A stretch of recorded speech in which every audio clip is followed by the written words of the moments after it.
What's up, everybody? Welcome back to another episode of The Triangl. This is your boy, G. And it's your girl, CJ. And it's a person who's here for segregation, Brandi. What? No, hear me out. Okay. We actually do separate, but actually keep it equal, because they said separate but equal, but we wasn't equal. So what if we do separate, like we were saying, we get equal, but we know how we get down. We don't let some folks in.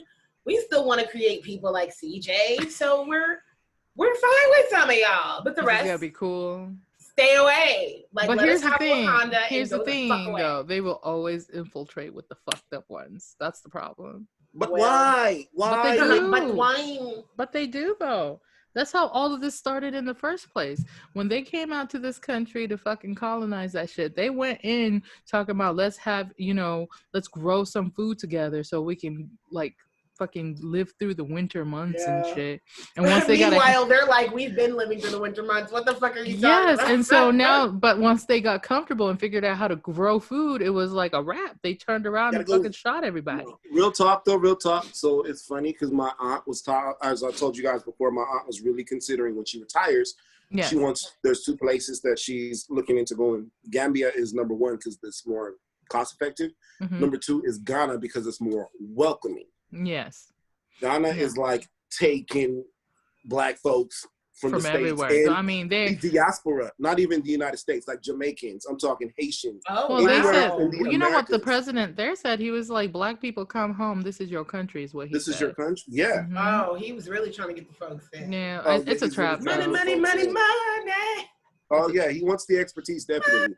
Not only the expertise, but if you think about the diversity just within the African diaspora, African Americans, Canadian Americans. Listen, we can that is Wakanda. Brazilians, Puerto Ricans, But you know what? They're about to have bomb ass festivals with bomb ass food and it's gonna be every fucking if they have at one time. If they have fucking Afro punk there, I'm going. I'm going. It's gonna be like Afro punk. How much money? It's gonna be Afro-punk on one side and then Carnival on the other side, and they're whatever fucking other fucking things. You just gotta have a multi-purpose outfit. Everybody's carnival. So you can bachata through all the stuff. Could you imagine everybody's carnival? You got Trinidad carnival. You got Brazilian carnival. You got Mardi Gras carnival. You got it's too much carnival going on. This shit is crazy. We like to celebrate. Drunk. We like brown black people love celebrations. The influx of babies after that carnival, Afro punk, whatever experience would be crazy. 9 months later, like the SpongeBob voice. Oh my God. Y'all notice that white folks don't have that? What, carnival? Anything in that nature? Oh, they don't need a celebration of their whiteness because every day is a celebration. So boom, there's no need to celebrate it when we can enjoy it every day. It doesn't even count because it's like a European white situation. Isn't that some type of German or whatever? Okay, so it's German. America? Like in America? Yeah. There's not. 4th of July is the only thing. Like we've been saying that. Yeah, there's but really 4th of July don't even count, do it? We don't count that shit. We don't count it. Y'all don't celebrate it no more, right? Like no, I have not in a so. I'm telling you, I was just telling Rob. I like fireworks, so I like fireworks. I'll go. We barbecue because it's a day off. And like last year, was it last year or the year before? We went to the local little 4th of July celebration with the fam, and it was so funny. Listen, I was telling Rob when it happened, but you know how they like give congrats to people in the community that support and whatever. They got to the fucking PD and do you know all the brown and black people just looked around at each other while everybody else was clapping? We were just like I've been harassed by the fucking PD here, so I'm not about to listen. I'm sure there's good ones, but let me tell you something. You know how everybody's like, oh, don't let a few bad apples ruin your outlook on this. They do it to us. Also, by the way, everybody keeps forgetting to finish the other half of that sentence. It's a few bad apples spoils the bunch. That's the whole thing. That means the way that they're using it is wrong. Like, right. Especially, so this is how I look at it with the bad apples. If you got bad apples at the beginning, if you're running your organization the right way, those bad apples will eventually go to the wayside. You'll eventually, you would think, identify those bad apples and pull them out. Get them out. They do that in any other business sector. Apples that are so high up and so far up that part the chain, You know what I'm saying? Now you have people that are in, you know, higher places of seniority that are training people how to be a bad apple. And I mean, and then you don't know what they do or don't know, because after I watched that Epstein shit, I was like, oh, so these local cops was half-assed doing their job or not at all, because they took bribe money, or they knew shit they shouldn't have known, or was blackmailing people. It's a huge ball of fuck. It's really messed up. And I think what also bothers me is that people seem to understand majority rules when they feel like it. So they want to argue down people of color when we say the majority of us feel this way. It don't matter if the one black friend that hangs out with you never experienced it. We're saying the majority of us feel this way. That stands. So majority of people could have coronavirus, and that's a real thing, right? Majority of people, quote unquote, vote for a president, and we take that as majority rules. But we don't want to believe it with this shit. No, like people. It's really crazy. Listen, the systematic shit is like, it's like that fucking Homeland Security guy who got caught on video telling a couple of black 15-year-old girls to get out of the neighborhood because they don't belong. Like, so he's one of the Homeland Security people. Is that the one that I just saw on Instagram? Possibly. And then their dad was in the house? The grandfather came out. Oh, the grandfather. Yep. Okay. So, like, you know, but if he's part of the Homeland Security people, then that racist fuck is out there catching people like from the border and putting them in camps, and they're probably abusing. If he's able to continue a aggressive conversation after the girls told him they were only 15, and he still kept going. And he tried to compare it to fucking if you were in Alabama or Mississippi. Yeah, and I was like, and she was like, "We're not in Alabama or Mississippi," because he was like, in Alabama or Mississippi, you could get married, and they were like, the fuck? This is not Alabama or Mississippi. Also, most people don't get married at 15 anymore, old fuck. So pretty much with your nasty ass. Anyway, this is not the topic of our episode today, guys, if you're listening.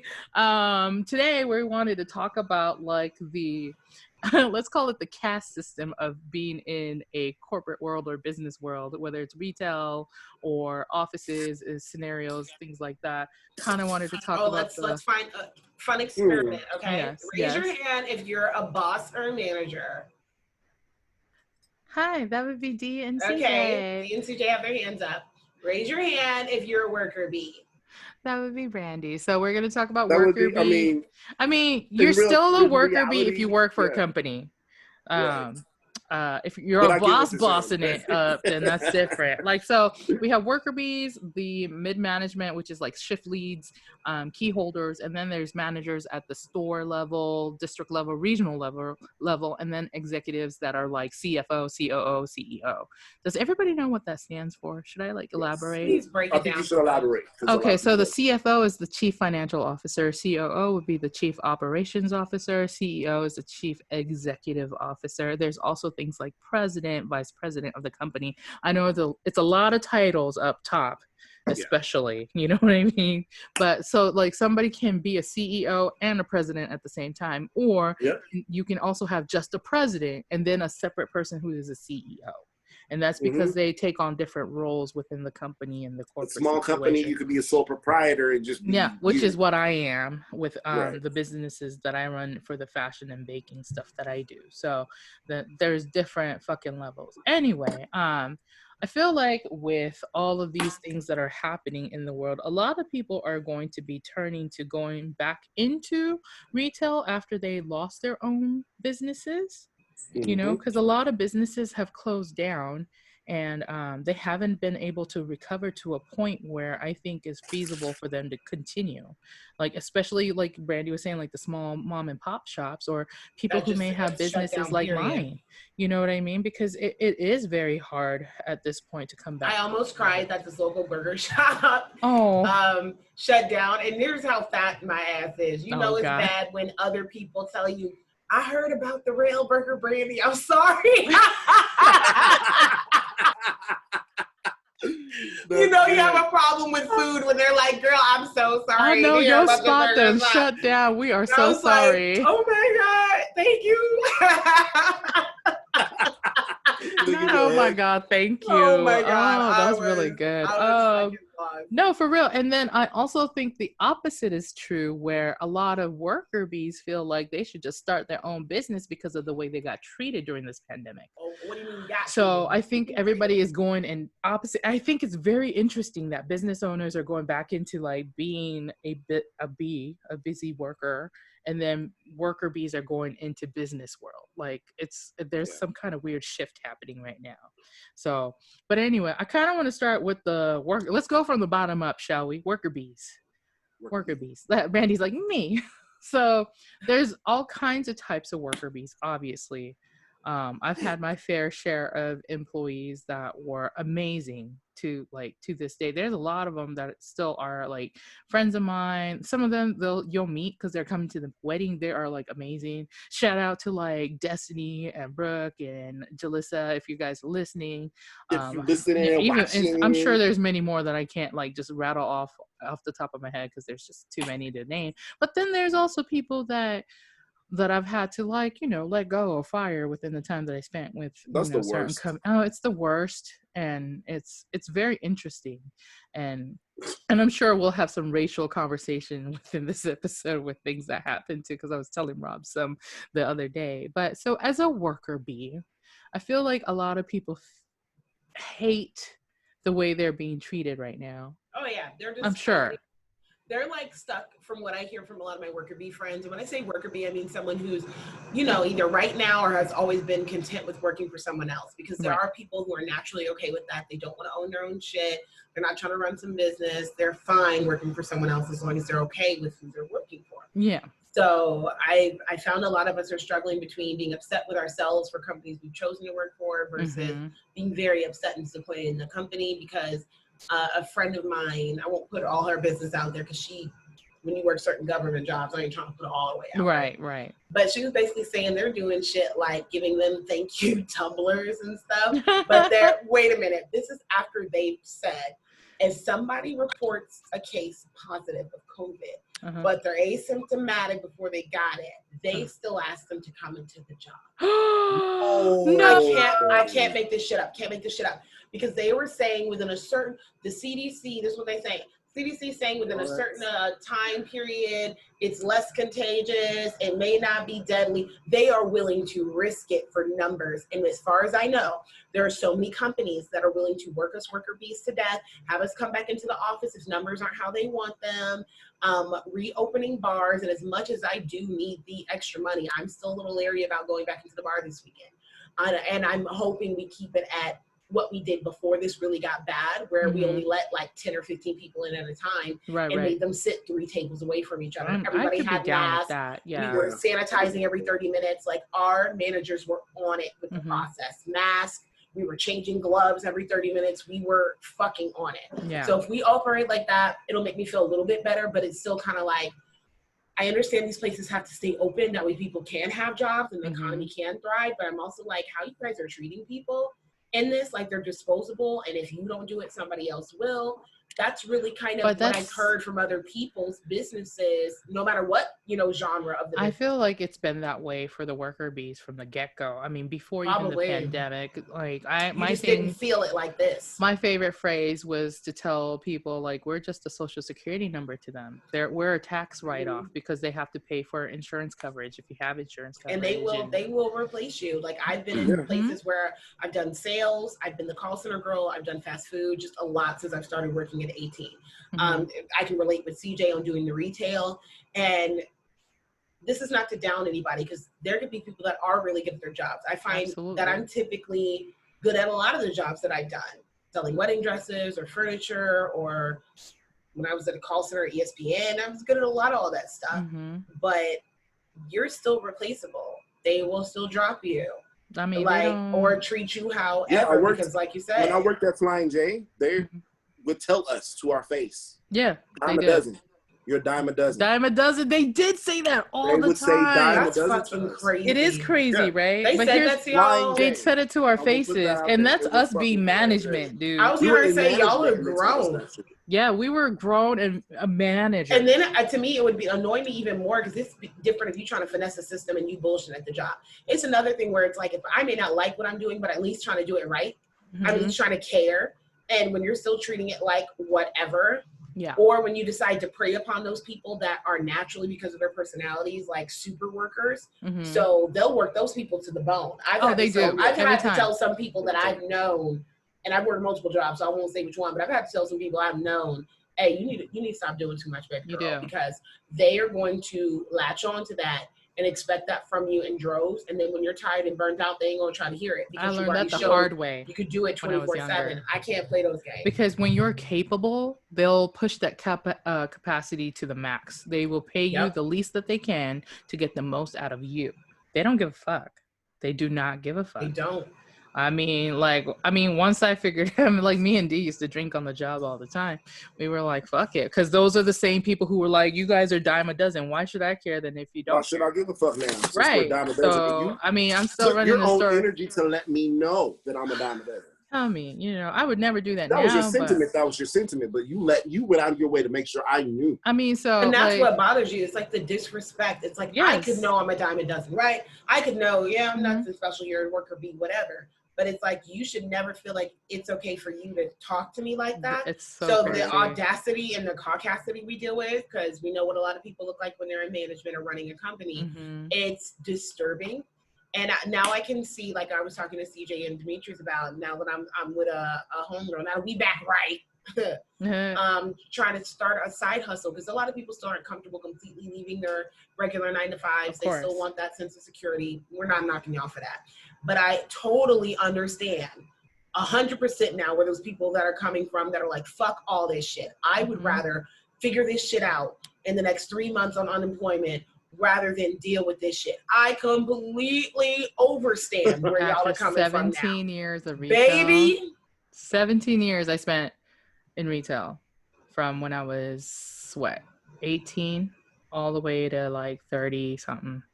Like, it just 37 years is a long time in retail and customer service. That's a lifetime for some of people listening right now, because some of y'all are still in your 20s and shit.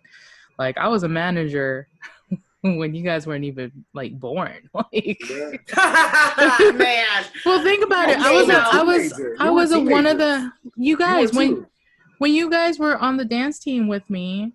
I was already a manager at the BX. Right. So I've been doing it since the get-go. Like, my teen years have been set. So, like, the thing is, like, I'm not knocking anybody for anything. A lot of these retail jobs are very, like, if you just put your mind to it and focus, anybody can do it. It really is. I really feel like, I don't think I'm anything special in any way. I feel like I just put my focus where it needs to be, and I just started moving up automatically. That's all it was. There isn't one place where I thought I was better than anybody else, because we all have the same opportunity to move up in those situations. Like, maybe I can articulate a little bit more than most people just because I talk a lot and shit. Maybe that's my personality kicking in. I think it was the Dodge education, because when I came back to the States, I said, the fuck is wrong with y'all? We fucked up, but yeah. That's true. But, like, that part. And then, like, going back to the J, like, these cameras like acting crazy, y'all. If that type of Blair Witch shit that it's doing is so funny. Every time D's phone falls and the camera goes tumbling, it feels like I'm tumbling with him, and it just freaks me out. So I did a good job at resetting, because I have to reset it every few minutes. But like, so like, with the worker bee situation, like, you want to give it your best to a certain level, to where, like, if you're looking to move up in that company, then you have to go above and beyond, is what the thing is, right? And if you're content with where you're at, then you give them the maximum minimum, is what I call it. The maximum minimum. Pretty much. Yeah, so you're doing the maximum of the minimum. So you are doing your 100% when they ask you for 100%. But you're not doing the 150%, but you're still not doing 75 either. No. So you're going by doing your job exactly the way they want you to do it, and like not failing out. And I'm not a fan of anybody's like overworking, especially if you have something else you want to do. When you figure out, I'm gonna go back to school, or I'm gonna run this business, or I'm gonna do whatever. Do not give that job 110% because they will replace your ass. And you will come home tired and feeling overworked and underappreciated. And it's like, all for what? You know what? I realize that a lot of worker bees have a reservation about talking to their managers because of the way managers are. Let's talk about that. Yeah. Because a lot of managers are the whole thing. I know this is very cliche, but the leadership versus bossiness situation. Well, you know what I'm saying? I know we joke about me being bossy and stuff. I really do put myself as a leader. Bossy. Yeah, I'm bossy, but I'm a leader. Hey, like because I realized when like the younger girls or guys who were working with me were scared to let me know that they had a schedule change for their college classes, or they were starting a new semester, so they had to cut back. They were scared to tell their bosses that. That means there's something broken in the system. Yeah. You know what I mean? Yeah. And so when they were like, or people who are scared to tell their bosses they need to quit. I didn't know. I was like shocked when I heard that. Oh, they're doing it through text now. I didn't know niggas could like quit through text. That amazing. You can, but you won't be rehireable. You won't be rehireable. And that's my biggest people concern. Don't know that either. It's like, don't do that, because I would hate for you to be in a situation to where you can't come back. You had to come back. Mm-hmm. You know what I'm saying? And you couldn't. I would love to come back though. So yeah, because you left me in a situation where I could bring you back. Yeah. Do that for me at least. It's fucked up that you're leaving, but I'm happy for you because you're doing what you need to do. Right. But make sure you're able to come back. That's my biggest thing. Yeah, don't burn those bridges. I think that's like one of the things I wanted to talk about too, because a lot of this newer group of people who are working now think that they can just like go from job to job to job. It's fine when you're under 25. Most people's resumes look like that. But here's the deal. If there's a lot more personally owned businesses, like for me, if my business is one of them takes off and I need employees, guess who I'm looking for? Reliable people. And I've been on the hiring end for several decades almost. So I know what I need to look for. And that's not going to be somebody who works somewhere for 3 months at a time and move. It's different if you were they like really a do teen. be doing 3 to 6 months and they're like 37. I'm like, no, oh my God. And then you ask them why that's happened. And it's not like, oh, my husband's in the military, so I had to PCS all the time. Oh, no, you don't hear like, what I mean? Story, like, oh, we went through a divorce or this happened. It's like, that, understand. We're excluding people with real excuses. I'm talking like you went to, like this dude that somebody was telling me about her friend's husband basically like worked at Waffle House and after 2 weeks like quit because they got into some kind of scuffle because they didn't want to listen to the manager. I'm like, yes, they the manager? They didn't want to listen to the manager. And so they were like, well, I quit. And then so he's now trying to get hired on at another Waffle House, or did get hired on, but he has to go to a different location because some of them are franchises, so they don't talk to each other. First of all, Waffle House, I don't know why you keep going back to it if it's so terrible and you don't like cleaning. Yeah, I'm like, I'm good. I'm good on that. But the thing is, like, he's gonna be able to say, yes, I went to different locations, but people are gonna start asking questions like, why did you leave after 3 months at this job? Or people that care should definitely ask. Or else you're gonna be working shitty jobs your whole life anyway. That don't care about you being 3 months here, 4 months here. Because they're used to the high rotation. That turnaround anyway. Right. So you're not going to get in a security or a company you want to be in when they're looking for people to stay 5+ years. I mean, so going back to our truck stop that used to tell us we're a dime a dozen, they were so used to people leaving every 4 weeks, 5 weeks. I would say cashiers wouldn't last more than a month or two because of the high stress situation with the drivers versus the other, because we had 30 pumps at our actual location. It was 30, yeah. It was 30. How the fuck? There was 12 regular gas and diesel pumps. And y'all was working at the same place? We sure was. I know y'all was laughing. I know we were having a grand old time. We were having a great We actually, most of those people were, the only reason I think we survived is because we liked the people that were mostly around us working with us, because we were all friends. Yeah. That's what happened. That helped. But if it wasn't for that, I would have left already. Dude, lifelong friendships came out of that. It did. A solid 2. Yeah. I feel like that CJ don't count because CJ already knew CJ. But like other people where I'm like, I still fuck with them and still talk to them. Like Bridget and or three. Jessica. I've got. And do y'all remember Eric? You know, all of them. Everybody. Yeah. There was an Eric.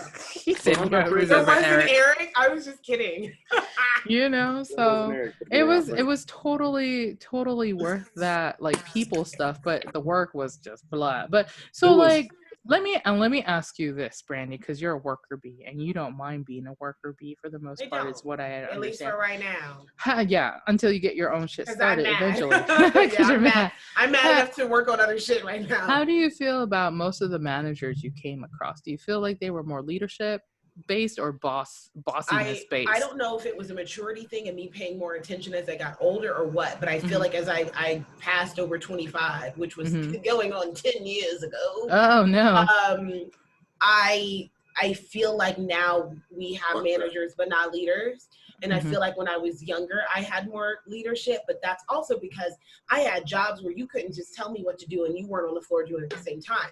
So doing the bridal shop for about 2 or 3 years, you had to be on the floor pulling dresses and I see you working. So I give you more respect from jump because I see you working. Now, when you start ending up in stuff where I was doing a bank call center and I've done a lot of call center work. So when you do call center work and all you see is people kind of walking around, anybody who's not on the phones taking calls back to back, you got a problem with. Even if you don't think you do, you have a problem with, because it's like I'm on the phone all the time.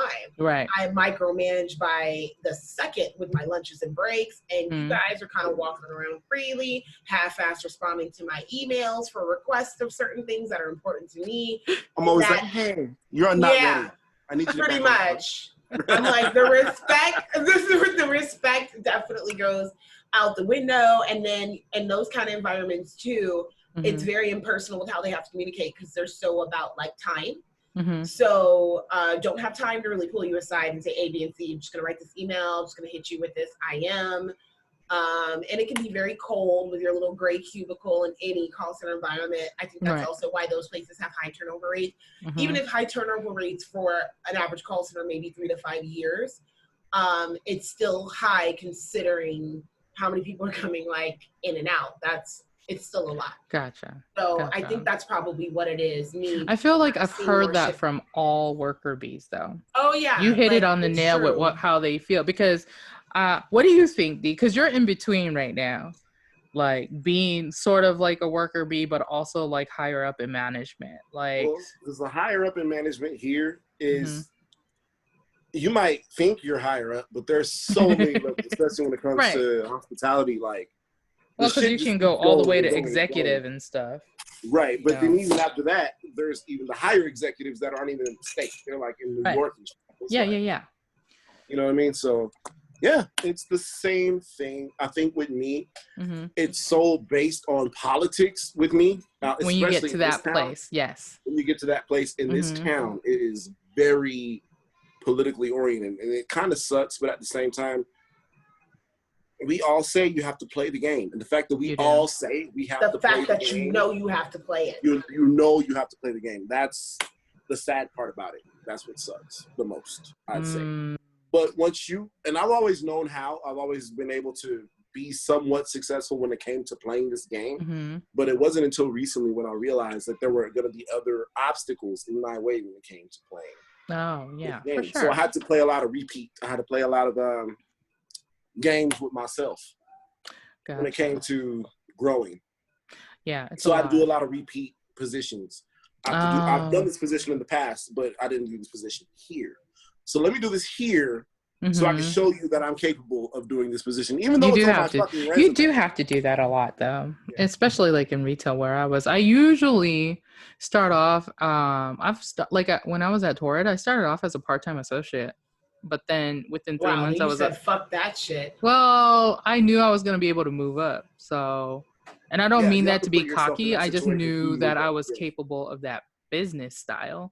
So it only took me 6 months to be 4 months to be assistant manager, because in 2 months I was a key holder, the third month I was assistant manager, and then a year later I was a store manager. So I had a store, and then another year and a half went by, and I became the store one of the store openers, You know what I'm saying? So and there's other accomplishments I've had with that company. Rich pushed pin in that. I don't know if Dee's experienced that too. And it's kind of stressful, and also I think helps my inner control freak when I get to be the person opening and closing a place.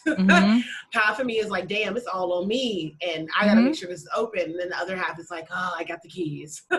Yeah, it's so I don't nice. know if you guys feel like that too. It is nice. I'm gonna play devil's advocate to everything you guys just said, because I've had this conversation with one of my employees, because I've had upset people come to me who could vocalize things or felt like they could, which I'm glad that they felt like my door was open and they could talk to me about this shit.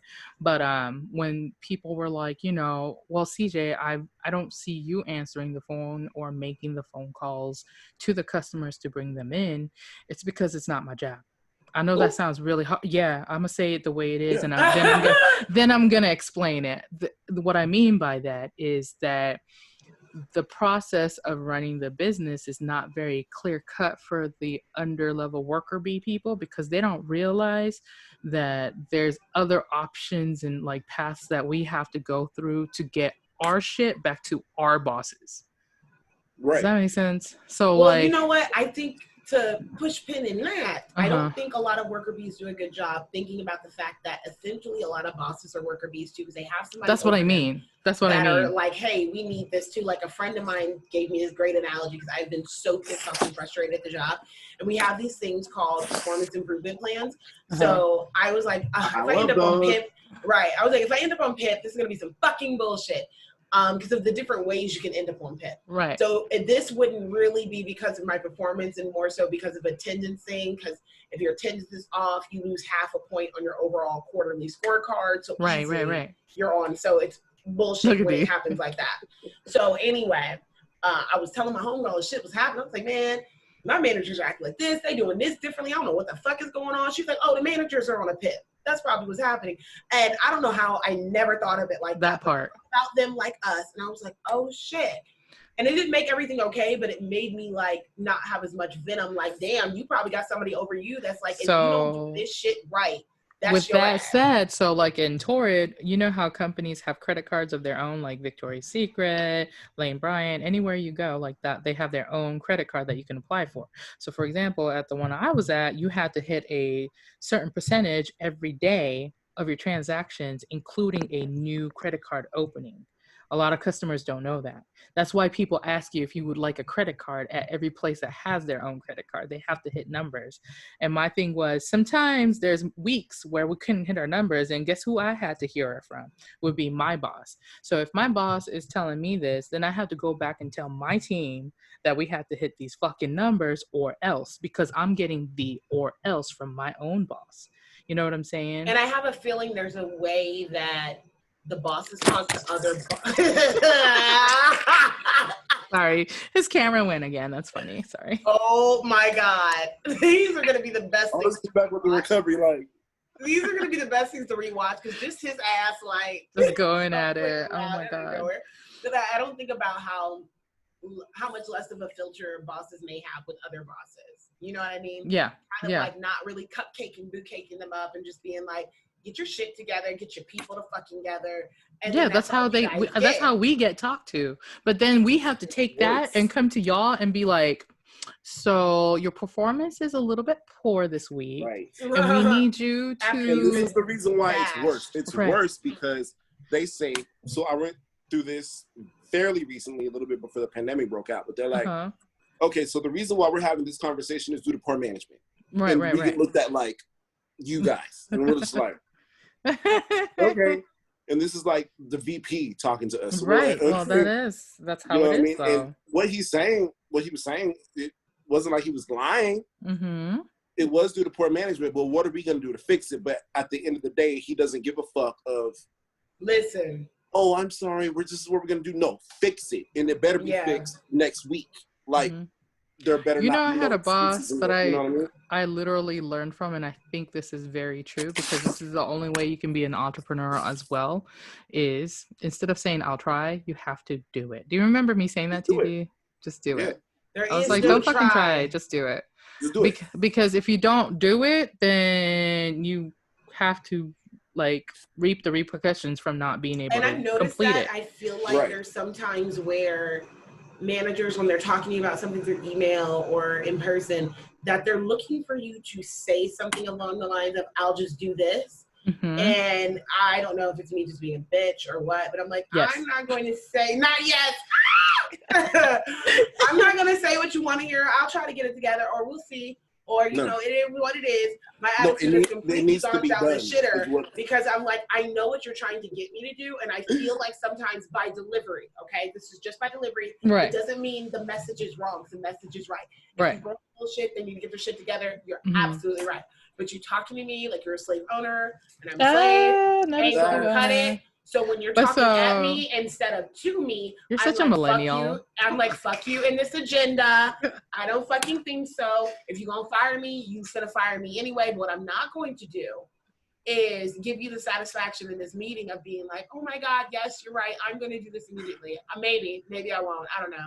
We'll see. This is why me and Brandi could never work together, other than in this capacity where we're more equal. Because you're dumb. No. Is that why? No, you know what I mean? That's when Dee's phone needs to fall. No, just tumbling down. I'll do it here. No. There we go. That's exactly what it looks like, though, Dee. That's exactly what you look like. So like what I'm saying is like I couldn't work with Brandi in that situation. Like if I was still working at one of the retail stores and Brandi was one of my employees, my associates, I would manage her out because she would be, it would be considered in most places subordination. You know what that's called? In my department, that's called highly recommended. So get to the point where she's so fed up, she's like, I'm applying for another department because you know in the hospitality industry. When you got to switch people out, So another manager reach out to me like, oh, is this a great candidate? Highly recommended. Highly recommended. Get the fuck out of my goddamn it's literally the same thing. And I've had to tell him when we had an interview, I said, look, and this was last time after I was like fully successful, I said, I'm going to keep it real with you.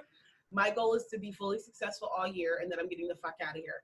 I don't know if it's going to be this department or the company as a whole, but I'm fucking gone. Now, I ain't going to shit on y'all while I'm here. I'll still do my job, but I don't fucking like this shit.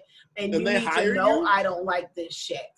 Because it's different with the departments upstairs and downstairs, because at the end of the day, overall, the company's about you doing your job. Yes, they want you to have a good attitude and everything else, but luckily, we're on the phones 24/7. It doesn't matter what my attitude is like to my coworkers. And they hired you. That just slowly built up in my brain. It doesn't matter what. Because I can imagine me in an interview, and I'm like, I would have never hired Brandi. No.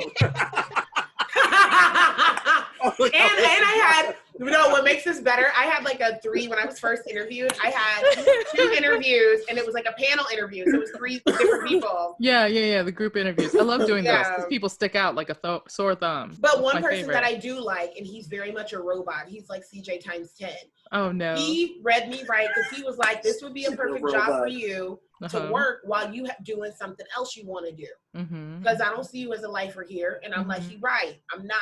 But if you want to be here while you get some other shit together, this is a good position for you. That is hilarious. Let's just keep it real. So that's great. So when you have a panel interview like that, it makes sense. Go ahead, D.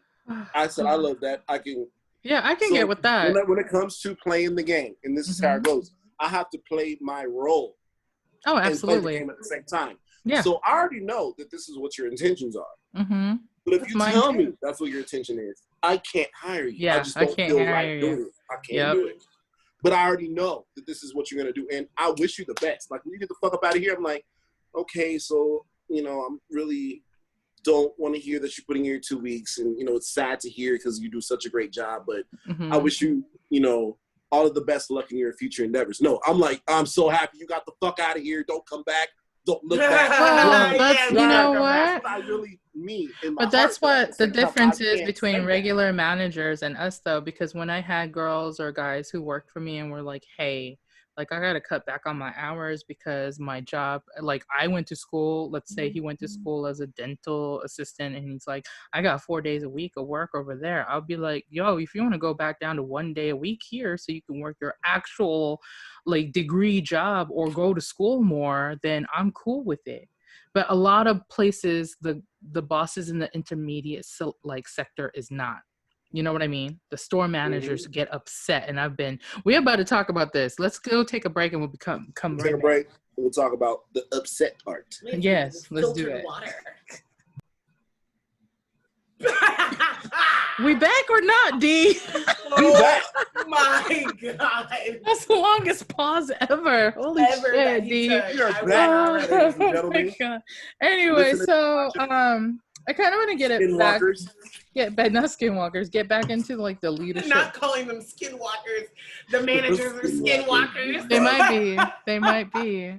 So you know, speaking of managers, like the leadership versus bossiness thing has always been like a pet peeve of mine with other managers too, because I used to have bosses that would be like backroom managers. That would be, I had a boss who would fucking D-Chun tumbling. That was you? Were you talking about you, D? Are you a backroom manager? I would have spit out my water. I'm so happy I waited. Oh my God. That's so funny. His oh phone my God. falling is but never no, so not like, gonna be funny. I would have this manager at Torrid where she's no longer with the company. That's why I could talk about it. She got fired. Oh yes. I love them no longer with the company. Yeah, so she's no longer with us. She's no longer with us. So Do you have an issue? But we'll get to that. Go ahead. Yeah, we'll get to that. She would be a backroom manager. She would say things like, oh, I got to make the schedule and leave for 4 hours in the back room. So when I got promoted to the same position that she was, and it took me 35 minutes to make this set schedule. Then it's a problem. And I'm just like, I already knew it wouldn't take that long to begin with, but that bitch would take smoke breaks every hour. She would not stay longer than she needed to, even if people needed help. It's just like the minimum maximum. It's the opposite of maximum minimum. Minimum maximum managers. Those are people who do like 70% capacity out of their 100% work, or maybe even less, and get away with it. Right. Like, it's so shitty. And they work their way up enough to where people leave them alone. So you really have to get them when they do something really bad. So what happened is... I love that. That's my favorite shit in the fucking world. She had been fucking around too much. She would lose her fucking store keys all the time. So how she got fucking... You can't lose no store keys. No, you can't. So here's the thing. So most places, if you lose your store key 3 times, it's an automatic firing, right? Right, of course, as it should be, right. So this was her 3rd or 4th time. I was thinking, like, it should be the first time. Well, first time they're understanding. Honey, those are store keys, honey. I know, but... I never lost no store keys. They store keys. It's just, like, you know, sometimes shit happens. So we try to be understanding, but this was her 3rd or 4th time losing her store keys. And what happened was, so Hot Topic and Torrid are sister companies, right? And in the particular store I worked at, it was in the mall. So the Hot Topic was around the corner from us on the same floor, on the 2nd floor. Well, she lost her keys and secretly called the corporate office to get a new set of keys and had it delivered to our mall, except for the FedEx guy accidentally sent it to Hot Topic, because this was before Torrid became their own LLC. So it would still say Hot Topic DBA Torrid. So the guy didn't read it, all the rest. So what happened, listen, it was my day off. It was my day off. I'm the assistant manager, right? Full-time assistant. So I'm the next person in line in charge. And what happened was, so Hot Topic gets the key, but that particular day, my district manager and the regional manager, which are the 2 bosses above the store manager, were in town, and they were visiting our store while I was gone. So a phone rings. My district manager picks up, of course.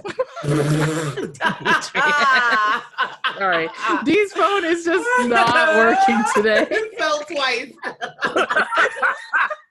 I think my favorite part about his phone falling is him trying to like act like he has his shit Nothing together. happened. Where he comes back smiling. Oh my God. You guys need to watch this episode if you never watch our YouTube. I swear to God, this is worth the watching. This and next Mondays. Oh my God. All right, go ahead. Anyway, so my district manager answers the phone and she's like, basically like, hello. And Hot Topic's like, we got your package. It looks like keys. And she's like, keys, right? So she goes over there and picks up the keys. And my boss, I guess, heard it, was like, oh, I'll go get the package if it's, you know. And she was like, no, you watch the store. I'll go get them. She gets them. It's the fucking store keys. So she gets pulled aside to the back with the regional, mind you, is there at the same time. Ooh, shit. Because they were doing a store visit, like just a random drop-in. Oh, no. Yeah, those are the best, right? Those are the best. Yes. But on a day The where the best. keys are being sent, though, Oh, God.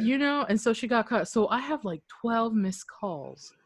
Because I'm the type to, like, if I wasn't the store manager, I'm the type to be like, it's my day off, y'all. What the fuck do you need? Right. But then after 12 phone calls from my employees and other management people in my store, and then my DM calling, and then there was like 6 voicemails, like from people, I thought somebody had died.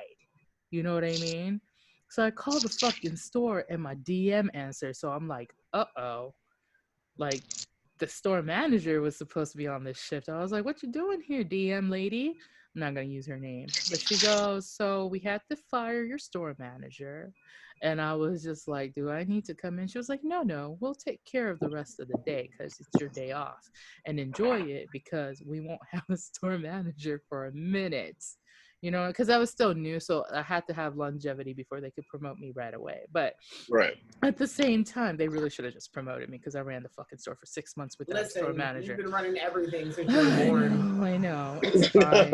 It's fine. They ended up doing what they always do. But anyway, that's a whole other story. But the moral of the story is don't let these fucking managers who are fucking around on you keep fucking around. There's 1-800 numbers that are anonymous that you can call. And I think so many people are shook. So many people are shook about that though, because they send out these surveys to us to ask us how we feel about management, how the jobs work, and everything else. They're like, they're anonymous surveys. We don't even trust that they're anonymous. Like, I'm like, some of them are not. I'm like, I don't trust this at all. Because I remember catching one time that you guys were able to see who didn't do it because certain people kept being bothered to do it over others, and it's like, how did you know we didn't do it if it's anonymous? How did you know? It's a lie. Like, you're lying. I'm like, I'm not gonna get caught up. Or they try to have these like, this almost got me only because people know how I feel about food. Mm-hmm. So they're like, we're gonna cater for McAllister's. It's gonna be a luncheon, just kind of like a talk and sip. Just try to tell us what's going on and how you feel about the company. Something I've been like brutally honest about, which I don't know, again, if this is because I'm getting older or what, I'm not fucking caring. Mm-hmm. But I'm like, you don't care about what I think. Let's make this clear. What to me you're trying to do is figure out for the people that are here how you can get the most out of them without you guys doing the most. Yeah. But to me, you don't really, really care. This is why I don't give a lot of excuses like when we are in different ops codes. Mm-hmm. So there's one you could do for personal time. I will never tell you guys what I'm doing in personal time, whether it's for 3 minutes or 3 hours, because it's personal goddamn time. I don't have to tell you. Mm-hmm. So anybody ever asking me, because I've only had it happen twice. And I'm just like, no. Like, oh, what were you doing in personal for 12 minutes? Personal. Like, I'm not doing this with you. I agree with you that. Because that's to me, stepping beyond boundaries. You guys already control and are over a lot. You're not going to be doing this shit when it comes to my breaks or my personal times. Like, no.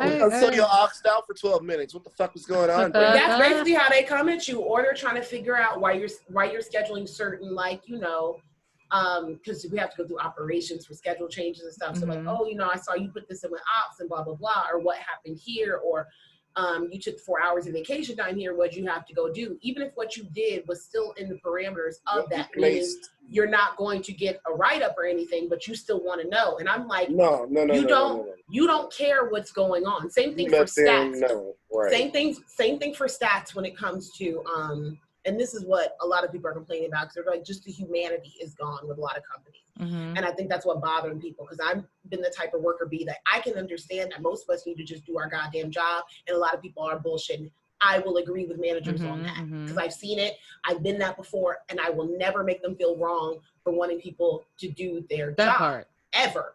Yeah. And you're right. It's not y'all job. Like, that's why I'm not doing ABC. Well, like, I'm going to say this, like, push pin real quick. Like you like to say, most of the people who have, like, y'all know we joke about me being Joe Jackson and Kris Jenner and shit like that, Jenner Jackson and stuff, but guaranteed that I've never had to get on anybody who do their job, which is all the people who are listening to this pretty podcast much right now.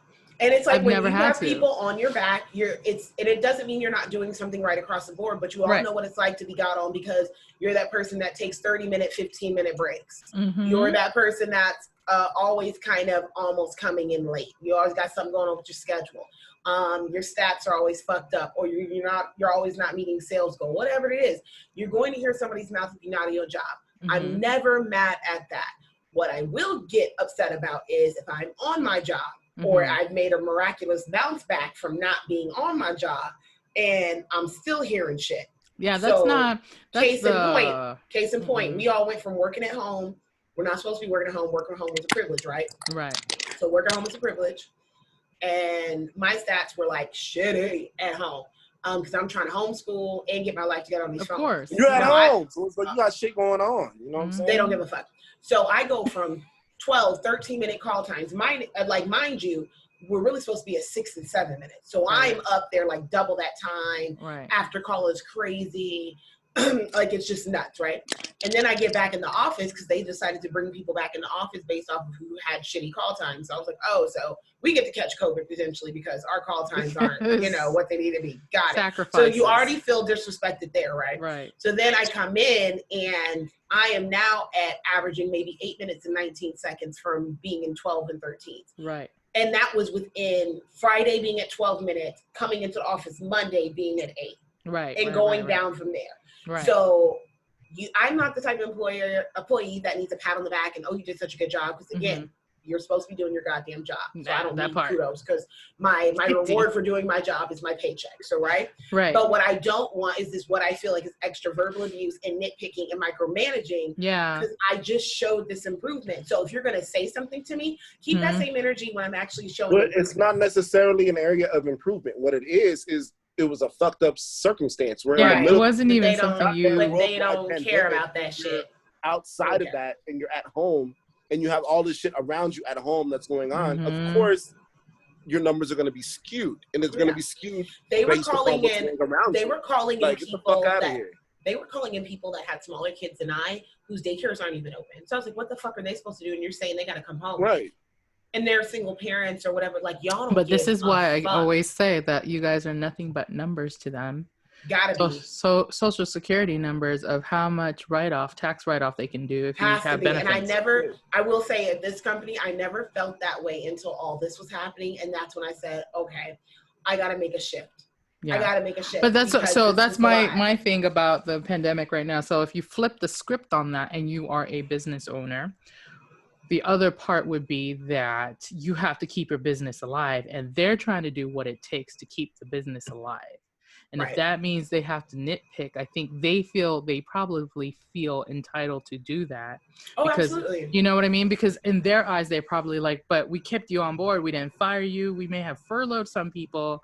But, you know what I'm saying? Given how they write some of these emails, it's very much the consensus of, you should be blessed that you have a job that can survive during something like this. So, which I will agree with them on, but I'm also like, okay, that to me is like a woman being in an abusive marriage, but everything's paid for and taken care of. And he's like, you should just be happy. You don't even have to work and worry about what Linda and everybody else does. But I'm like, but can you though? Because I'm speaking devil's advocate from the business end, because I'm like, it's not happy because people are quitting, you're firing people, you're having to hire more people, which is going to cause more problems for the type of work that we do, because these new jacks don't know shit like that. Well, and training is getting easier and easier. And when you take what we have to do. They do that everywhere though. When you take what we have to do and you're making it more virtual because of everything that's going on right now, I'm like, how are they supposed to help people fix stuff having to do with plumbing? Because I work for like that type of company and everything's virtual. In that sense, my last place I worked at, when I first started at their job as a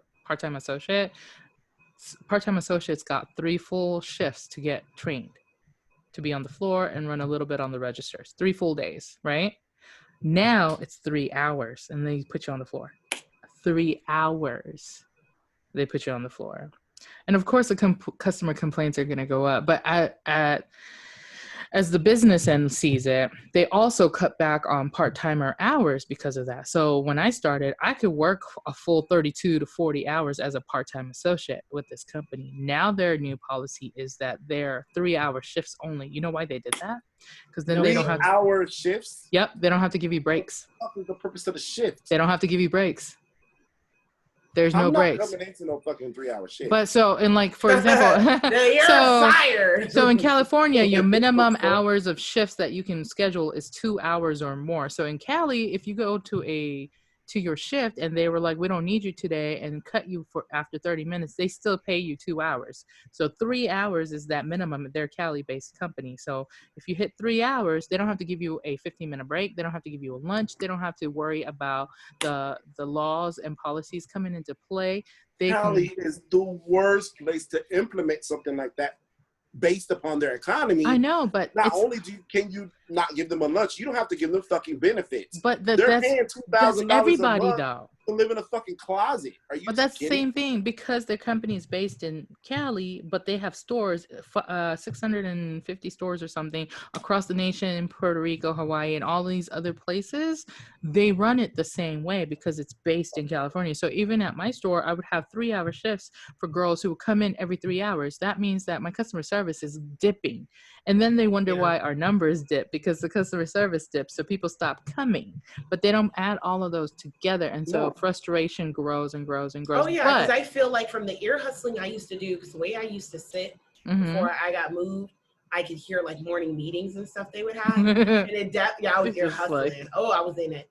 And it very much sounded like, again, like they're probably on pips from people above them. And I think the people above them are so disconnected from what we do and how we do it, far away where it's very idea. easy to be like, hey, you guys should be answering 57 calls an hour and making this much money as a center, and no one should ever be late, and everybody should be at this level. There's no reason. And if they don't do it, fire them, bring somebody else in. It is so easy to think like that when you're so far up, you're disconnected. And I don't mind people, you know, being on the top, because somebody got to be at the top, somebody got to be at the bottom. I can understand that dynamic. I guess I would say I probably wouldn't make the best like manager or CEO or any of that, because in those type of environments, I can't just look at a situation and be like, well, we need to cut these 500, hire these ones, slash the hours to 3, because you have to, the way they have to do this is always thinking about numbers, not the people. You cannot be personable, emotional, and none of that shit when it comes to it. You can't. You have to be like, these are the numbers. This is like everything this person represents is just on this paper. This is them. So I don't give a fuck about anything else. This is them. And if they ain't doing it, they gotta go. Do you know the number one thing, if you read entrepreneurial books, the number one thing that goes across the board for most people that they say, they're not saying don't have compassion, but you have to leave your own emotions out of every decision that you make. Because when you make emotional decisions, you make big mistakes when you're up high like that. And that's why they say psychopaths and sociopaths run the best businesses, because you have to have that type of mindset in order to make some of these decisions. And it's you fucked up. You have to be like, I might be a little bit psycho. No. I'm a little bit. And then like CJ was saying, thinking about what's best for the company, because it's not like I can't understand at the end of the day. Yeah. Some of these places have to exist. They have to stay above water so people have places to work. Right. That is completely and you know, and but to play on your part too, that becomes this whole conversation of them telling mid-management to go tell the employees that they all need to be on the same page is really hard, because they absolutely completely disregard how people learn or how people work. You know what I mean? Because everybody is different. Yeah. Well, you have introverts, you have extroverts. And obviously some businesses and some jobs are more prone to one type or the other. Or if you're a different kind of learner, so there's like 3 basic learners. We're not getting into details, but like kinetic, visual, and audio learners. Like I'm not much of an audio learner. I hate when people tell me I need to either be shown or I need to do. That's how I learn stuff, right? I can listen to it, but then I have to still go practice it. So it's still, Right. at the end of the day, I got to do. So it's very hard for me to sit through fucking conferences and not be writing notes, because that's my do part. And my physically doing something makes me remember stuff. You know what I'm saying?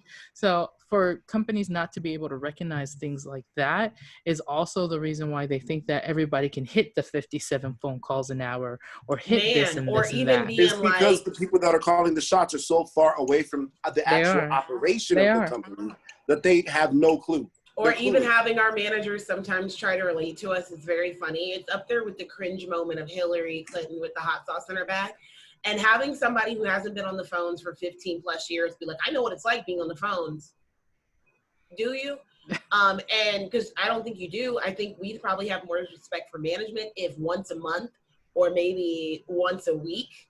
But they won't do it. That's not their job, You though. guys get on these phones and you understand like where we're coming from in this. Or like one of the managers said she was pressing for, which I appreciate her because she's a real one. She was like, I took phone calls and realized some of the processes we approved in writing aren't really working. And it's something that has to be changed, because you can't just come up with these processes that worked 5 years ago and now everything shifted, and now with these new bodies and how people are calling and stuff, we might need some other processes. But how the fuck were you going to know that when y'all don't want to take unless calls? you jumped in yourself? And then y'all half-ass listen to calls, because they have to grade our calls like each month. So out of 3 months, you're only grading 5 calls. Now, if I'm a manager and I got this many amount of people, am I really going to listen to an hour call or a 20-minute call or whatever call? Nah, I'm going to listen to something that say 2 or 3 minutes. It's only a certain or bracket. go halfway. Exactly. So even that's not helping. So the girl I'm talking about is a real one. Like, she really gives a fuck about this company and her job. So now they trust her with all the processes and training and everything. But you know what? She'll never be an executive. She's not going to be. She couldn't do it. One, because she has a heart. So she can't do it, because she takes her work home. She cares about these trainers coming out right. Yeah, she's like, she's volunteered. She got diabetes and some other shit going on. She has volunteered to leave her house to come into the office, because she's like, I need to take calls because I don't think the process that you guys approved that I created is working right. She's gonna burn out. They told her no. Then she was like, hey, well then some of y'all are there. Can y'all do it? And they're kind of like, and I'm like, that's the fucking shit that we talking about. Y'all don't want to do this shit like we don't want to. So even if you never take the phone calls, right? Even if you never do the job that another person is struggling with or annoyed with, don't act like you don't get how we can be annoyed. Don't act like, hey, just keep your head up, just keep a good attitude. You're blessed to have a job. I need a manager that can relate. Yeah, these people fucking suck, but baby, we got to get it together, okay? You know what I mean? Blessed to have a job part pisses me off, but besides that, I do need my team to have a good attitude, because for one, any problem that you have, because I know how I work, and I was just like anybody going into any position at one point, I was a line level employee. So any problem that you're having or anything that you're going through at home, keep that shit at home. Leave it at the door. I went through a lot of crazy fucked up shit. You sure did. I came to work every day and did my shit.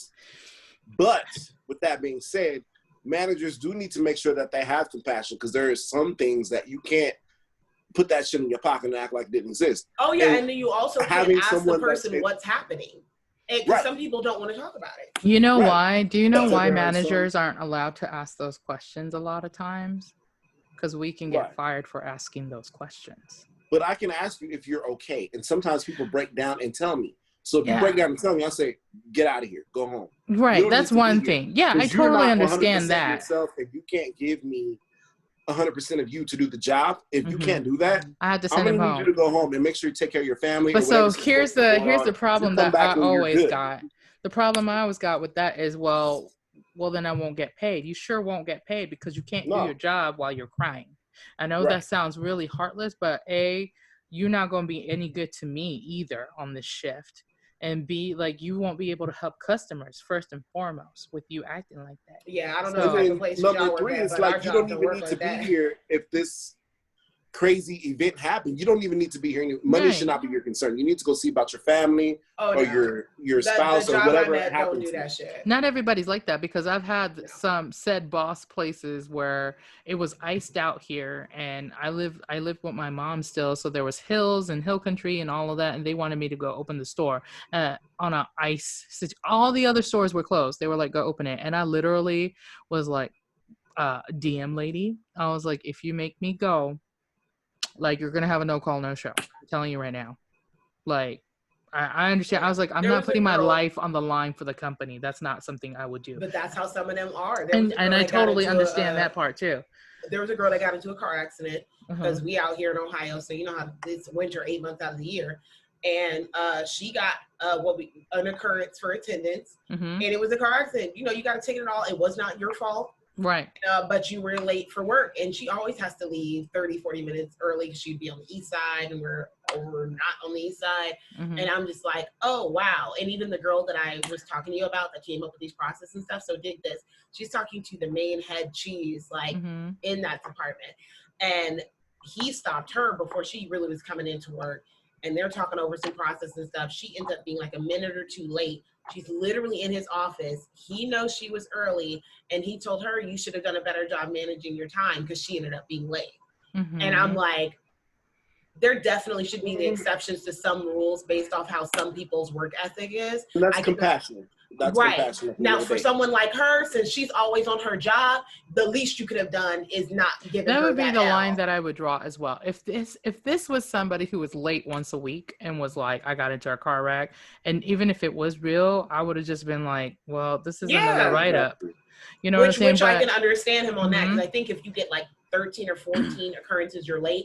So somebody was like, well, what if that last occurrence, something crazy happened? And I feel him where he's coming from with this, basically being like, hey, what about them other 13 though? Like, you're not telling me every time that time was something crazy. So that I feel him on. But piggybacking off what Dee said earlier, just with the asking if you're okay. So I remember when I was working 3 jobs, I was tired, like falling asleep on the phone. It was like a lot going on. But I don't have the job where they're like, hey, you know, go home, kid. You're good. Like, no, they's not going to do all that. You go home if you want to. You're going to take a hit on absent hours, occurrence, whatever's going to come up. There's going to be consequences for it. And you got to manage your time accordingly to kind of do what you got to do. I think, like, the one thing I learned is, even though I don't like this lady anymore, one of the things, I think she stole it from somebody else. One of the things I learned the most is that people work for people, right? Right. So, because if you are working retail, you can go to another retail store and make your $12 an hour doing the different same shit. Like, you don't have to stay there. You don't have to stay in my particular store to make your $9 an hour. The only difference is that when you call, like, I had an assistant manager who went through some shit, and she called and she was like, I'm going to be late. And instead I was like, don't come in at all. Ooh, shit. Well, no, in a good way. What I was trying to tell her, because I was like, you won't, I was like, you're going to lose hours today. But it was so crazy. I think it was a car accident or some shit like that. I know what it was. Some shit happened at her house. Somebody broke into it. She got hurt because she sliced her finger on the broken window. And shit like that. It was just like crazy. The story's even crazy. I'll tell you some other day. But I told her not to come in, and she was like, the closing shift, and I had opened the store, mind you, at 9:30, 10 o'clock that day, but I told her I was going to close the day out for her. So I'm working a 14-hour day to let my assistant go do whatever she needs to do. And that's the whole compassion part a lot of people are lacking, because most people would have been like, well, let me see if I can find another manager to cover your shift. If not, you have to come in. I know everybody's heard that. I know everybody's heard. It's not, but see, that's the thing. Like, the difference would be like, are you going to actually be a leader and ask and tell people that you'll cover for them, and realize that when you do shit like that, they're going to work for you even harder. Like, the loyalty I've had for people where they just do, I realize it with friendships. You just do one thing. Like, oh, I got you, girl. It's like, wow, you bought my 4 for 4 at Wendy's. Wow. I got your back for the rest of my life right now. It does not take much for me. So once you show, like, we rotate supervisors. So I had one where she really looked out because she cut me like a sweet deal one time. Because I used to rack up tardies like crazy, because I would have to, on my lunch break, leave for my job, get PJ from school, and anybody listening, when you picking up your kid from school, child, good luck. Things can happen. Oh my God. I used to have to start to call and take him out of his last class about 20 minutes early, so he could already be waiting for me down in the office. So I didn't have to wait in the big ring of cars. It was a lot of fucking shit going on. So I'd constantly, a couple of times a week, be late, running back and forth to that. And that's just something I had to do, because he wasn't old enough to ride the bus home and stuff where I was comfortable yet. Anyway, so I remember she broke it down for me one time. She was like, look, it was on some stuff that happened so quick. It was like one more tardy and I would have been fired stuff. And she was like, we can get rid of like 3 or 4 of these if you decide to work 3 late shifts for it, because that's when we would be open till 7. So she's like, if you want to do closing shifts for the next 3 months, before she could even say it, I was like, sold. I'll do it, because it helps me out. And it ain't nothing for me to stay here later if that means you guys are going to overlook this, because you're cutting a deal. You see a need, fill a need. You're going out of your way in a way you don't have to. And then after that, it was like, whatever y'all want. It's not hard for me to volunteer my time anymore or to do anything extra. Or if you got to check me on something, and maybe before where somebody would have had an attitude or whatever, it's like, you're more receptive, you're more understanding, because you just showed that. And you don't have to show it all the time, because I don't think every worker bee needs to see you being buddy and friend. No, because that also creates the whole, that's her favorite. This is her boy or girl or whatever. Or you have a little worker bee talking you crazy, and it's like, bitch, no, I'm your manager. Yeah, I definitely, I was one of the people, like, not at the J, because everybody was a relief manager there that we hung out with, but at other locations, if they were not peers to me, I definitely did not go hang out with them.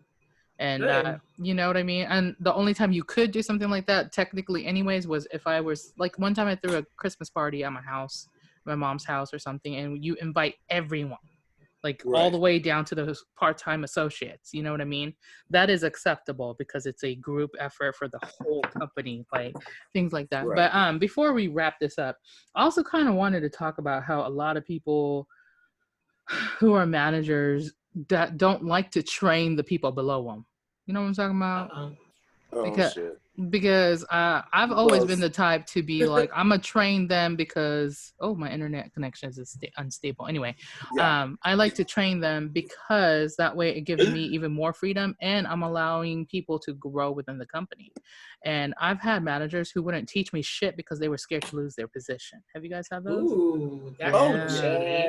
Yes. When they see like you're a little good. I had a lot of those, and so I made it a point to like teach everybody in within the certain like management levels, like mid management above, to teach them how to do it. Like my last assistant manager knew how to make schedules before she was allowed to make schedules. Now, question for you guys. Have you experienced that also with maybe people you started with, or employees kind of on your level, and now it's a competition thing because they see you're about to move up? And maybe they have a problem with that. Have you guys had to deal with that? Yeah, so like I've within the Torrid company, I've been to 6 different stores. I had one store who did not want me there at all. They let it be known. And let me tell you how they let me know that I was not appreciated, because I came and changed the lackadaisical way they were running their store. That's why they sent me in the first place. You know what happened? I was on a 3-day vacation in Louisiana visiting my dad's gravesite because it was his death anniversary. One of my other assistants were out of town, and the people who were the old crew there decided that they weren't going to open the store that morning on a Saturday afternoon. So I get a phone call from the mall security guard because they called the store manager like, hey, your store's not open. And I'm thinking something happened to the assistant, right? That was bad. And I call my assistant, she's not answering. I call my other assistant, no answer. Key holder, nothing. Call my DM. I'm like, hey, the store's not open. I can't be there. I'm in Louisiana. This is in Fort Worth. So I was like, I can't. There's nothing I can do from this place. She was like, what about your other one? I was like, well, the one that did answer the phone is also not in the state, because you guys said there was 3 other managers, so we could both go at the same time. Turns out my fucking DM and the other manager gets there, right? The girls who were supposed to open the store threw their keys through the little holes, from the closing gate. The cage. They threw the keys in there and just walked out. And like the whole crew walked out because the manager, here's the kicker, the manager that they had was my assistant manager that I had grown with it under my wings. And she had to move to my old store, which was a smaller capacity, and they had renovated that store into a bigger number store. So they moved me into that store again. Oh my gosh. So they didn't want me coming because they already knew They the already fucking knew what grapevine. time it was. They knew what time it was, and This they didn't bitch come even through, clean the house. And so what I want to say is, you guys, people who are listening, you got to give new managers a chance, because they're not typically managers who are moving within a company. It's usually not even their choice. That was not my choice, because I was pregnant and I rather stayed at Cedar Hill, where my mom's house was 5 minutes from the store I was at. I would have rather stayed there. But because the numbers, the capacity didn't match up to my skill and her skill level, they wanted to bring her to the smaller one and take me to the bigger one. You know what I'm saying?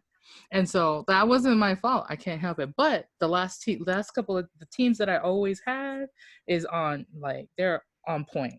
So it's never an issue. And I already had people lined up to come because every time I had to go to a store, I always knew I was going to lose people.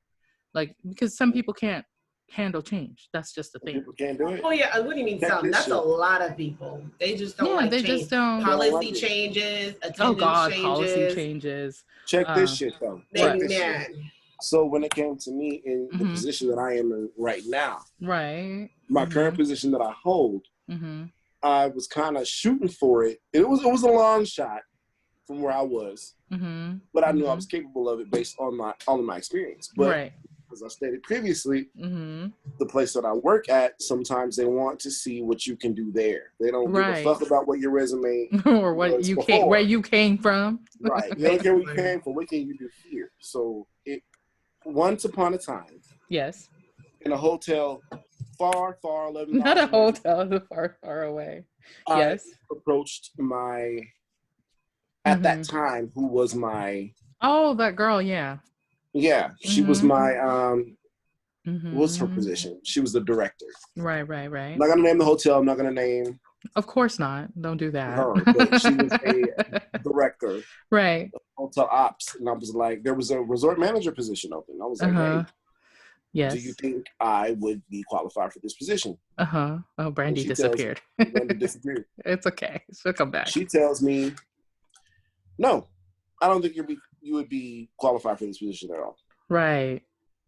And I'm like, I mean, so. All right. But here's the kicker. This is the crazy shit. What?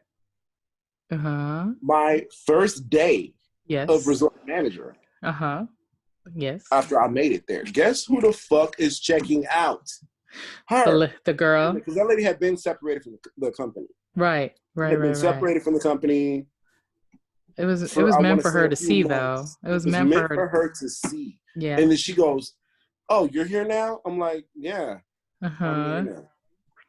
So yeah, to answer Brandi's question, yes, I have been in situations where I've seen people, not necessarily my peers, but there have been people that just did not want me to make it to where I could. I mean, it just happens a lot, like in that sense, I think. And you know what the other thing is before we go, because we do have to wrap it up. I don't know what happened to Brandi. I don't know if she just cut out or she fell asleep or what the deal is. It is like 1:30 on her end of the coast, so maybe she just was like, fuck this, I'm leaving. I don't know.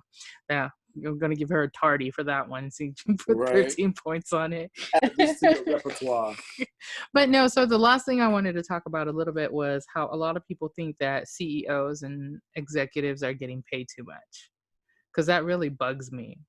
Not necessarily. It depends on what. What I mean is, it bugs me that people think those people are being paid too much. Right, but it's like, it's weird because you're not thinking about the thousands and hundreds of dollars they have spent to build that company, right? And the thousands of hours they have gone sleepless. So, are they talking about the CEOs that have inherited that position or have applied for that position? No, I mean, it's just such a general thing. You know what I'm saying? It's just such a general thing. Built the business from the bottom up. I guess where people will fall into a CEO position. But hasn't Bezos built a business from a bottom up? It started from the bottom up. All the money that's generated. So did Bill Gates started his shit from the bottom up as well. So what I'm saying is, her computer died. We just got a text. Yeah, I just saw that. But what I'm saying is, all these people feel like because they make millions and millions and millions of dollars that they should be able to pay their employees more. But I'm just like, okay, but why aren't they also talking in a sense that the skill level has to be there to make certain amounts of money, is what I'm saying. You know what I mean? So my thing is, as long as it's on par with what, say, for instance, for the sake of argument, a delivery driver from Amazon. A delivery driver from Amazon versus a delivery driver from another company, if their wages are competitive and it's somewhat the same, I don't see why he should pay an astronomical amount. That's what I mean. If the wages are compatible. If it's a compatible wage, it's a compatible wage. It shouldn't be, oh, because I make this much money, I have to pay you so much more. Now, if he would choose to do that, that would be great. It would. But at the same time, you're putting all these other companies under pressure because those wages are, once again, compatible. So you have to make sure that you're paying people. It sucks to say accordingly, but also the other thing is for the region, I don't know, but I don't necessarily think that he has to shell out all of his earnings just based on. A lot of people do, though. A lot of people do, and it's so weird to me. And I know we're gonna probably get some slack for this shit. And maybe Brandi, if she was there, she would be on the other side, because I think you and I agree on this. Maybe because we've been in so much management positions. Because I feel like when they were first talking about $15 an hour for regular pay workers, you know, like part-timers, minimum wage people, then I was looking at myself going, so does that mean I get paid $45 an hour? Because if I'm making triple the amount already as a manager, are you going to pay me? Past line level, right. Why? I feel it. Does that make sense? Because I try to explain it that way, because I'm just like, so if you're paying minimum wage people $15 an hour, so for example, Target next month is starting $15 an hour, no matter what position you start at. So I'm wondering if the team leads are getting double that. Is the store manager getting triple that? You know what I'm saying? So you know what that turns into? That turns into all these salaried positions. Now you're a salaried manager. I know, but that's so shitty, because then they'll lose people.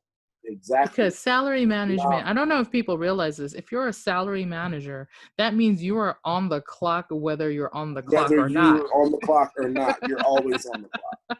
Because that means that you have agreed to a set amount of pay for the year, and you will get, let's say you're making $6K a month, you'll get $6K, but you're going to work for that $6K. Oh, you're going to work for that shit. And this shit is minimum. Right. Like, they give you an amount of hours. So my hours where I work at now I'm grateful for, 9. Compared to other properties on the strip, that's like 10 is minimum. I'm required to work 9 hours a day. Right. Yeah. If it goes over 9, oh the fuck well. You don't get extra, you don't get time and a half. No, hell no. You know what I'm saying? You work until the job is done. That part.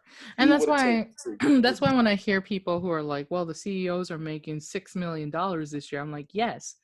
But before this happened, you're like, it's kind of like when you have your own business as well. And I know I keep referring to myself, because that way I'm not putting anybody under the bus or anything. But if I'm coming into your closet to redo it and like style your personal stuff, and I quote you $550 for a 6-hour day, and you're like, that's $110 an hour. I was like, but you didn't spend 20 years studying fashion. Right. You're paying me for that. That's what you're paying me for. You can get an old buddy to go shopping with you. Get your buddy if you need to, but that hasn't been working. That's why I'm here, right? Right. Like, you know what I'm saying? Or customers who are like, I mean, I've had people who want to order sweet treats from me in my baking business, and they're like, wait, did you just say $40 for fucking cookies? Like a dozen cookies? I'm like, yes, for 4 colors and 4 designs. And then it goes up from there. I've had people do $60 a dozen cookies as well. It just depends on what you want. And they're like, but at Kroger, they're like $8 for a dozen or $6 for a dozen. They're I was like, ready-made. You're not my customer then. I'm sorry. And I'm not the one you need, because you're saying that you want all these fucking elaborate designs on your cookies, but you're not willing to pay for that fucking time. I just read something that somebody wrote on a cookie page where she's not a cookier. That's a name, by the way. We're called cookiers. Nice. But she was like, I just went and took a 2-hour cookie course and decorated 6 cookies terribly. And she was like, I realized that I have to pay for these cookies if I want some decorated like this. She was like, look at these lines. She was like, I'm not saying the bakers now take 2 hours to make 6 cookies. Obviously they go faster, but they had to start somewhere. I'm like, yeah, Right. we all started at the 6 cookies decorated horribly at 2 hours, but now I can do a dozen cookies in 2 hours decorated like immaculately. And that's what you're paying for. Like, that's exactly what you're paying for. And also what people don't realize is like decorated cookies, it takes 24 hours to dry before I can do the next detail. So I'm spending 2 days, 3 days waiting for your cookies to dry to decorate. And that's why it's $40 to $60. You know what I'm saying? That's still on the cheaper end, because I've seen some elaborate shit, and depending on where your economy is at in your city, you can charge people like $150, and it's like fucking crazy. It's but nice. You know, but anyway, Brandi did say that it's 1:30, just like I said, and she was like, tell the podcast family and tell the Triangl tribe that I love them and all of this other stuff. But you know, the biggest thing is in any environment, even at companies and shit like that, I think that treating people with respect and like compassion will make a lot of things be better, whether Definitely. You're management or not. Like, I think managers have to take into consideration that even more so that the lower paid people are even more stressed out than the managers as well. And I think that we need to know that the managers are stressed as well, because now they have to keep track and like, you know, understand where everybody is coming from. Because right, we manage people, not only the operation, we manage people. And so good managers like myself, I like to be aware of how everyone's feeling. So it's true, but don't burn yourself out doing that. I won't burn myself out, but I think it's my responsibility at the same time. I think it's I'm like one step ahead of you on the cutting off the emotional stuff, because I probably would do the things that are necessary to do to keep the business running as much as possible at the end of the day. Like, if I cared about you, you would hear it from me that I care about you, but then there would be a big BUT. I'd be like, but because of the situation, I'd be like, I can't put you on that pedestal and try to help you if I can't like do it. You know what I'm saying? If I have no say in it, then I just can't do it. So there's been situations like that, like where my hands are tied because it's a business policy or something, then I can't make it go away, is basically what I'm saying. But anyway, since it is getting late and D-Chun keeps cutting out, I don't know what's happening. I keep getting phone calls when I'm supposed to be at a business thing. Oh, that's right. All right, well then let's wrap it up. So if you've been listening to us and love what you hear, make sure you subscribe to your favorite podcast platform. If you're watching us on YouTube, make sure you like and comment and hit that notification bell. Every Thursday at noon Central is when we drop our newest Triangl episode. And if you're interested in our low brow news, we do that on Mondays at 9 a.m. on the news angle. We're also taking applications for more guests. So if you're interested, let us know, email us, or just DM or inbox us. All that information is it is in the like description box and everything. Also, if you feel like supporting our Black podcast, please do so by listening to our commercials. And Asian. Yes. and Black and Asian. We also have like a subscription thing that you can do. It starts at 99 cents a month if you feel like it, if it's on your heart. Isn't that what that Black people say? If it's on your heart to do so. If it's on your heart to do so. 99 cents all the way to $10 a month. If you feel like supporting us, please do. We'll bring even more entertainment with that. It all goes right back into the podcast, nowhere else. That's what it's used for. Like equipment, lighting, all of that stuff. And better fucking internet connection. And better internet connection. I'm about to outsource some shit. I know. We're doing great though. You guys have supported us so much that we got new equipment, new lights, new all kinds of stuff. So, you know, all that greatness. I'm about to get new editing stuff too with that, and you'll probably see us doing advertisements here soon with it as well, for people to come on to our podcast and discuss things that you want to hear and talk about. Anyway, with that said, stay blessed, stay woke, stay logical and safe. If you're Black, stay Black. If you're not, support PLCs and Allies Unite. We'll talk to you later. Bye.